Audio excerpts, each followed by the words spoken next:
Today, I'm going to be looking at Fantastic Four Fanfare, a 4-issue anthology series that has a ton of creative teams telling short stories about the Marvel's first family.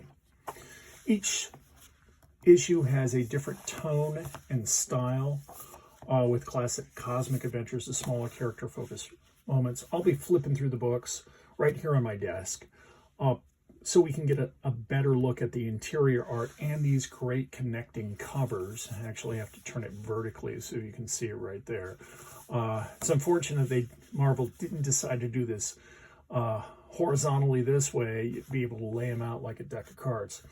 This video will have some spoilers, so if you haven't read Fantastic Four Fanfare yet and want to go in blind, you might want to pause and come back later.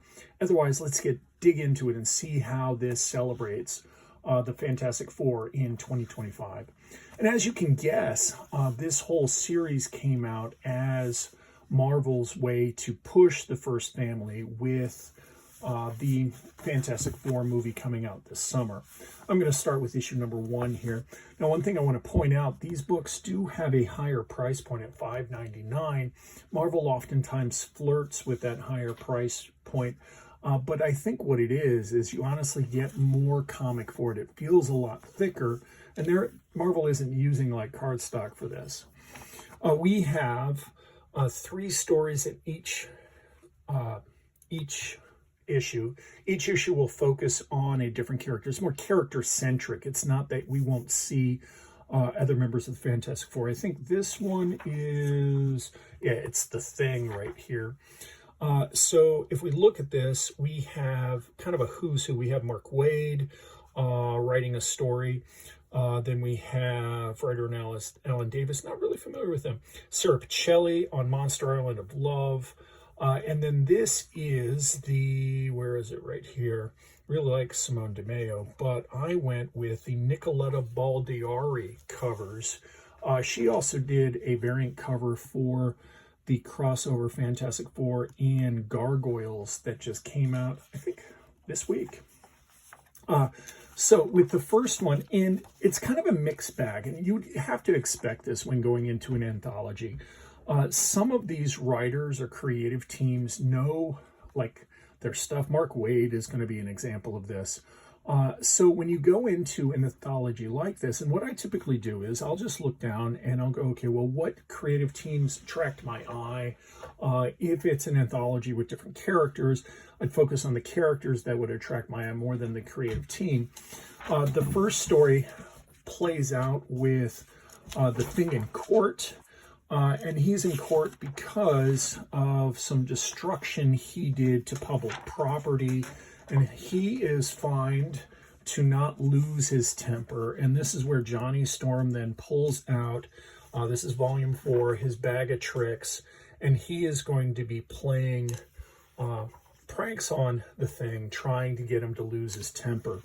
Little does he realize, though, and this is the plot twist, that throughout this, the Thing has been recording this and actually ends up contacting the judge, and the judge finds that it's really Johnny Storm, not the Thing, that should be held in contempt. Really cool kind of pin-up right here with Johnny Storm shoveling waste product of horses.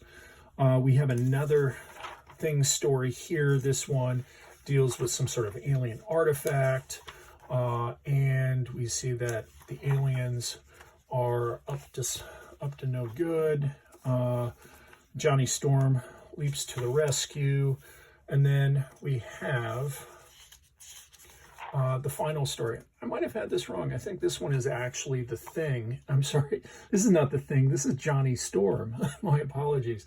Anyway, I love I'll Love. And what it does is it puts Johnny Storm on a reality TV show where he is trying to get a girlfriend, and it kind of goes sideways on him.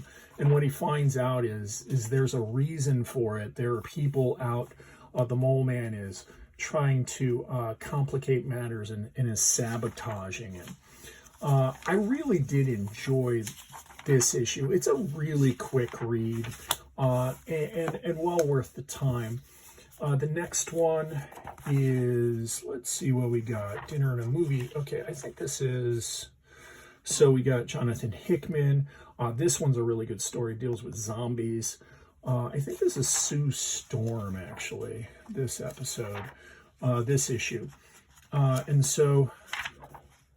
then we have John Tyler Christopher. He normally does covers, so it's good to see him do something. Let's double check. No, I'm wrong. This is not Sue Storm. This is Mr. Fantastic himself, Reed Richards. So this first story is definitely a lot of fun. It's just a little short affair. The Fantastic Four go on and try to defeat scary things. Apparently there's some sort of emotional dimension that gives them life, and so they go there to defeat them. And then it ends with this great kind of splash. There's a lot. Okay, here we have, what is it, the Cenobites. There is a lot of little cameos going on right here. Here we have some things from some Japanese horror. But then we get zombies at the end. It's kind of a nice plot twist. So that was the standout in that one. Let's see, we got Dan Slott, Tom DeFalco, Chip Zdarsky, Mike Allred. These are some solid stories in this issue. And so here we have, this first one is by Marcus. I'm going to jump ahead. So it deals with, I think this one's The Thing.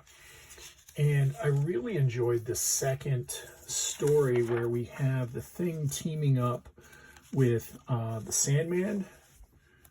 Go back a couple pages. Here we see they were about to throw down, but then it comes out they're actually buddies, and they've just gotten together to kind of have a beer and smoke a stogie, and they ended up saving the day. And it was cool because it gives the Sandman an opportunity to be a hero, which, according to the Thing, he is, but the Sandman doesn't see that. And it's kind of a nice little finale here. This is a cool story.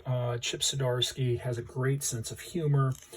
This is pulling up, and the mustache right here gives us an idea that this is concurrent with Ryan North's run. Mike Allred and Laura Allred are on pencils and colors, and I love the Allred's art. So here we have Johnny Storm and the Thing are just hanging out, but it turns out that Johnny Storm was invited to some Mr. Universe, but it's literally like a Mr. Universe pageant on another planet.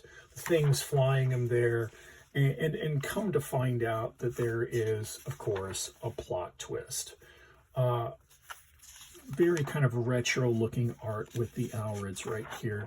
But I really enjoyed this issue. I think the Thing, out of all the characters, is the most grounded to me. No pun intended, but I think he is a character that he's just like every man, every person, where the other members of the Fantastic Four, might appeal to other people. Okay, and let's see, with this last one, we got J. Michael Straczynski, Greg Weisman, Daniel Warren Johnson. So let's flip back to the Daniel Warren Johnson. So this is, this issue right here is going to focus on the Invisible Woman, Sue Storm. The first story by J. Michael Straczynski involves Mole Man, who apparently has inoperable brain cancer, but apparently Sue Storm can operate on it. And she kind of puts it in this context of their past struggles together and how the Mole Man is a more complicated figure than just being a villain. He does try to do what he sees as right. So this was a really kind of moving story. The next one involves Sue Storm after she announces she's pregnant, and there's these carnival-esque villains that are about to intervene and cause mayhem while they're out. The Reed and Sue are out on a date with, let's see, it's Johnny and his girlfriend, and then we got the Thing and Alicia Masters, and then right at the end, it comes out. It's like, hey, don't ruin our night. Was kind of a nice story, but I really enjoyed the last one, which is really about kind of this contest of champions. We have the Fantastic Four fighting against these galactic villains, and you can see Galactus right here. He's actually a herald of Namor, and so each one of these involves a different figure, and it starts out, I think, with Reed Richards. Yeah, Reed Richards right here. He gets totally stomped by this guy, and it just goes through each one of these characters one at a time. Each one of the Fantastic Four, and Galactus is just looming in the background. This, honestly, was a really fun story. I'm not a big fan of Namor, more of an Aquaman person, but it was cool to kind of see him in the context of the Fantastic Four. So, that's my look at Fantastic Four Fanfare, issue number 1 through 4. There are a variety of stories, awesome connecting covers on this, and I do think this series celebrates the first family in a way only Marvel can.